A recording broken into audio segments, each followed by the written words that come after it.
Molla Nəsrəddin evdə dincəlir. Birdən qapı döyülür.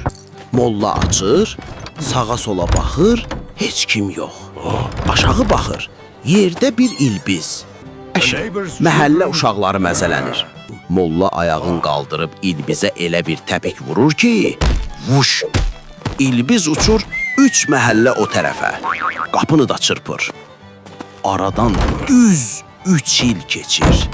3 il! Molla yaşlanır, eşşəyin dəyişir. Bir gün yenə qapı döyülür. Dık, dık, dık. Molla açır, aşağı baxır. O ilbizdir. Qan tər içində. Əsəbdən titriyə-titriyə mollanın üzünə baxır və qışqırır. Ay molla, ala, bayaqki o hərəkət nə idi? İlbizin yaddaşına bax sən.